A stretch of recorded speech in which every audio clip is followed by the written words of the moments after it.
السلام علیکم ورحمۃ اللہ۔ بابا بھائی، دو تین دلیلیں میں بھیج دیا ہوں قرآن سے، اور آپ کا بھیجا ہوا وہ ویڈیو بھی میں دیکھا۔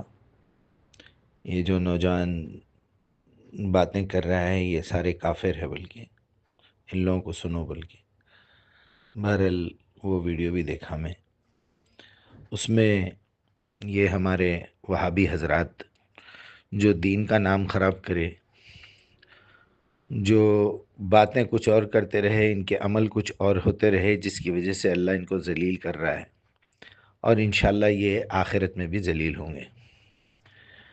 اب رہا مسئلہ یہ کہ رسول اللہ زندہ ہیں یا پھر رسول اللہ کے پاس علم غیب تھا، بولے تو پھر اس کا مطلب زندہ نہیں ہے۔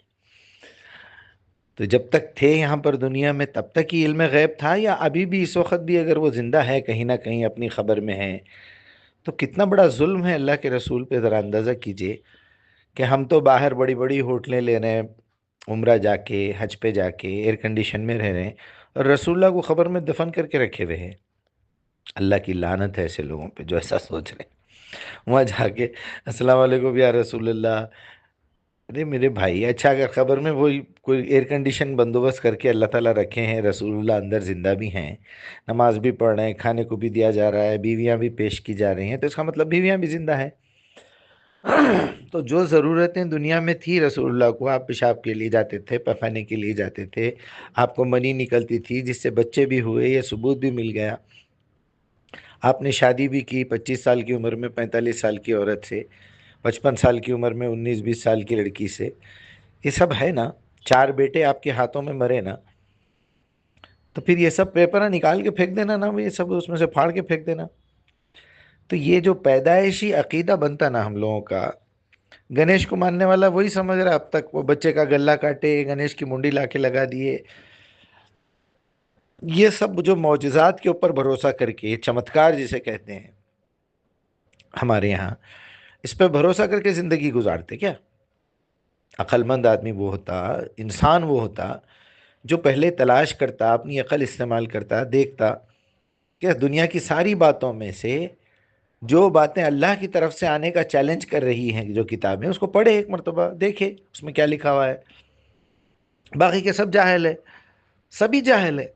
اگر کسی انسان کے اندر اتنی تمیز نہیں ہے کہ وہ یہ دیکھے کہ میرے امی ابا کچھ سکھائے، میرے مولوی صاحب کچھ سکھائے، میرے مرشد کو سکھائے، میری جماعت کے امیر کو سکھائے، میری جماعت کے مفسر کچھ بتائے، مترجم کچھ بتائے، یہ سب تو دیکھوں گا میں، لیکن خود اللہ کا کلام کیا بول رہا ہے، قرآن کیا بول رہی، تورات، زبور، انجیل کیا بول رہی، گیتا اگر یہ چیلنج کر رہی ہے کہ یہ بھگوان کی طرف سے آئی ہوئی کتاب ہے، اور جو ہے بدھا کچھ لکھ رہے ہیں، گرو نانک کچھ لکھ رہے ہیں، تو ہم سب کو پڑھیں گے۔ لیکن اب چونکہ میں اب کسی ایک خاص مذہب میں، کسی ایک خاص فرقے میں پیدا ہو گیا ہوں، وہ فرقے کا نام مسلمان ہے، حالانکہ اسلام فرقہ نہیں ہے، دین ہے۔ چلو میں اس دین میں پیدا ہو گیا تو پہلے میرے اوپر اب میری کتاب فرض ہو گئی نا۔ جب میں قرآن پڑھوں گا تو ویری نیکسٹ میرے سامنے وہ آئیں گی جو بڑا چیلنج کر رہی ہے، جو دنیا کی سب سے بڑی کمیونٹی ہے، وہ عیسیٰ ہے۔ جب عیسیٰ مر گئے، موسیٰ مر گئے، ابراہیم مر گئے، آدم مر گئے، نوح مر گئے، رسول اللہ کو زندہ رکھنے کا کیا مطلب تھا بھائی؟ اچھا، رسول اللہ جو پیغام لے کے آئے وہ محفوظ کر دیے، اس کو زندہ کتاب بنا دیے۔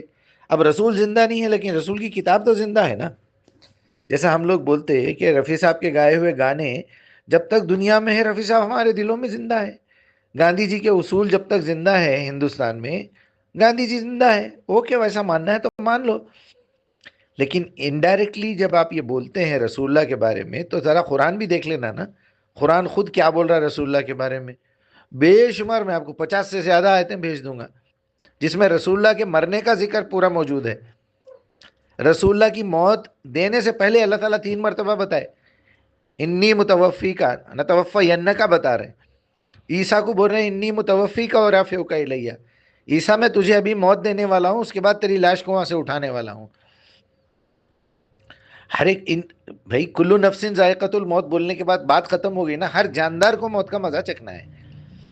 کیوں تکلیف دینا چاہ رہے ہیں رسول اللہ کو زندہ رکھ کے؟ جاؤ جا کے اپنے مسئلے حل کرو نا پھر خبر کے سامنے ٹھہر کے۔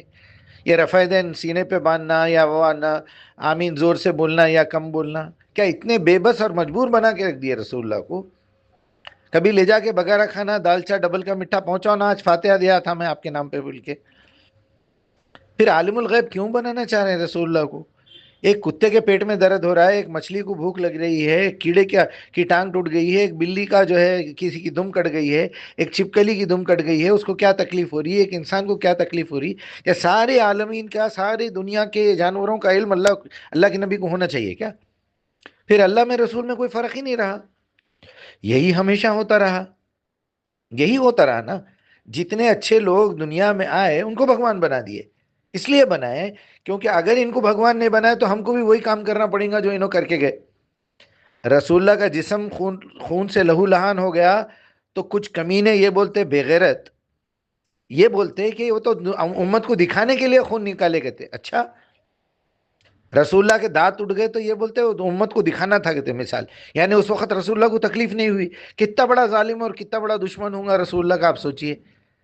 یعنی جو شخص بھوکا پیاسا رکھ کے دو پتھر پیٹ پہ باندھ کے، یعنی وہ صحابی اس وقت ہنسے ہوں گے، یا رسول اللہ میرے پیٹ پہ ایک پتھر بندھا ہوا ہے دیکھیے. تو رسول اللہ اپنا جھبا اٹھا کے بتائے کہ دیکھو میرے پیٹ پہ 2 پتھر بندھے ہوئے ہیں. تو صحابی ہنسنا، ارے کیا رسول اللہ آپ کیا مذاق کر رہے ہیں، آپ کو تو تکلیف نہیں ہوتی کیونکہ آپ مثال کے طور پہ ایک روبوٹ بنا کے، پتلا بنا کے بھیجے گئے ہیں. آپ کو کہاں سے ہوتی تکلیف؟ تکلیف تو میرے کو ہو رہی ہے. آپ 2 کیا 4 بھی بن سکتے، بولنا تھا نا انہوں. پھر جب آپ کے زخم دھونے کے لیے بیٹی روتے روتے زخمہ دھو رہے ہیں، بیویاں روتے روتے زخم پہ مرہم لگا رہے ہیں، دانت ٹوٹنے کے بعد کیا تکلیف ہوتی، ذرا کسی ڈینٹسٹ کے پاس جا کے معلوم کرنا. پرانا سڑا ہوا دانت نکالنے کو کیا تکلیف ہوتی، سوند کرنا پڑتا اس کے واسطے، سوند کرے بھی تو تکلیف ہوتی. رسول اللہ کے دانت اچھے خاصے دانت ٹوٹے تو آپ کا کیا اثر ہوا ہوگا، کیا تکلیف ہوئی ہوگی، خون کا کیا عالم ہوگا. آپ کا سر پھٹ کے زخمی ہو گیا، پورا جسم لہو لہان ہو گیا، جوتے خون سے بھر گئے، پھاڑ کے پھینک دو نا کتابیں. پھر کس قدر ذلیل ہوں گا حرام زادہ، آپ اندازہ کیجئے کس قدر ذلیل ہوں گا، کس قدر بڑا بدکار، کس قدر بڑا بدبخت ہوگا. اللہ کی لعنت اس کے اوپر جو رسول اللہ کو زندہ سمجھے، صحابہ کو زندہ سمجھے، شہیدوں کو زندہ سمجھے. وہاں اللہ تعالیٰ صرف ایک بات کر رہے ہیں، وَلَا تَقُولُوا لِمَن يُقْتَلْ فِي سَبِيلِ اللَّهِ. وَلَا تَقُولُوا ہے، صرف ان کو مردہ مت بولو، شہید بولو. کیونکہ تم جب لاش کے ٹکڑے اٹھا رہے ہو، کافر کا ٹکڑا اٹھا کے، ٹانگ اٹھا کے بھی یہی بول رہے ہیں انہیں بھی مر گیا. مومن کی ٹانگ اٹھا کے، مومن کا ہاتھ اٹھا کے، مومن کی منڈی اٹھا کے بھی یہ بول رہے ہیں اچھا انہیں بھی کٹ گیا، انہیں بھی مر گیا. تو اللہ کو برا لگا ہوگا نا، جب اللہ کے رسول کو برا لگا ہوگا نا. یہ جنگ کے اندر جتنی لاشیں ہیں، آپ خالی نیوز دیکھ لو. پاکستان کی نیوز دیکھے تو انڈیا کی فوج میں سے 4 مرے تو بولتے کافروں کے پاس سے 4 مرے اور ہمارے پاس سے 6 شہید ہوئے. انڈیا کی بھیڑواڑوں کی نیوز دیکھے تو انہوں بولتے ہمارے 4 شہید ہوئے اور جو ہے دشمن ملک کے 6 مارے گئے، بلکہ آتنکوادی مارے گئے. بلکہ اللہ نہیں بولیں گا لما تقولوا لمن يقتل في سبيل الله اموات بل هم احياء ولكن لا تشعرون. بے شک وہ اللہ کے یہاں زندہ ہے، ان کی روح زندہ ہے. یا تو جنت کے نظارے دیکھ رہی ہے یا جہنم کے نظارے دیکھ رہے ہیں لوگ. جو کافر ہے، جو فرعون تھا، اس کے بارے میں قرآن میں لکھا ہوا ہے رات دن اس کو جہنم دکھاتے بول کے، باقی کے نیند میں سو رہے ہیں سب. میرے کو اب اس وقت کرنا کیا ہے؟ رسول اللہ کے زندہ بھی ہیں تو سب سے پہلے میں پوچھوں گا میں کلین شیف کراؤں یا داڑھی رکھوں؟ کیونکہ داڑھی چھوڑ کے تو یہ حرامزادے جھوٹ بول رہے ہیں. داڑھی چھوڑ کے گھٹکے کھا رہے ہیں، داڑھی چھوڑ کے سگریٹاں پی رہے ہیں، داڑھی چھوڑ کے بے حیائی کر رہے ہیں، زنا کر رہے ہیں، حرام کی کمائی کما رہے ہیں اور کھا رہے ہیں، لوگوں کو دھوکہ دے رہے ہیں. زمینوں کے کاروبار کر کے دھوکہ دیتے. ایک آدمی فون کرا تو فون نہیں اٹھاتے، میسج کا جواب نہیں دیتے، اس کو لے جاتے، اس سے کام کرا لیتے، انہیں پورا سامان لے کے جاتا، ان کی مرضی کے مطابق ان کو انٹرٹینمنٹ دیتا، یہ کرتا، اس کے بعد اس کو گولی دے دیتے. یہ ایسے کافر تو موجود ہیں. آپ کی داڑھی لگا کے یہ کر رہے ہیں، ٹوپی پہن کے، کرتا پاجامہ پہن کے. تب میں رکھوں نہیں رکھوں یا اپنا حلیہ بدلوں؟ رسول اللہ زندہ ہوتے تو پہلے یہ بولتے تھے داڑھی نکالو میاں، میرے نام پہ تم لوگ داڑھی رکھ رہے ہیں، میرا نام خراب ہو رہا ہے. کیا ہے یہ؟ اللہ کی لعنت ہو ان کے اوپر، اللہ کی لعنت. جو رسول اللہ کو زندہ سمجھے اس سے بڑا ملعون کون ہے بولو آپ؟ جو رسول اللہ کو عالم الغیب سمجھے اس سے بڑا ملعون کون ہے؟ سوچو آپ. لعنت اللہ کی اس کے اوپر. ارے اللہ کے نبی جس وقت ماں کے پیٹ میں تھے اس وقت انہوں تکلیف اٹھائے، ان کے پیدا ہونے سے پہلے والد کا انتقال ہوا، ان کو دودھ پلانے دائی حلیمہ کے نہیں بھیجنا پڑا. ایک یتیم بچہ جو زندگی میں پڑھا لکھا کچھ بھی نہیں ہے، اس کو اللہ اپنا رسول بنا کے دنیا کا بڑا عالم بنا دیا، تم حرامزادے یہ بولتے کہ اللہ کے رسول زندہ ہے؟ اللہ کی لعنت ہو تم لوگوں پہ، سوائے اللہ کے کوئی زندہ نہیں ہے۔ آیت الکرسی غلط ہے پھر اس کا مطلب، اللہ لا الہ هو الحی القیوم، سوائے اس کے کوئی زندہ نہیں ہے۔ کیسی بدبخت قوم ہے یار یہ۔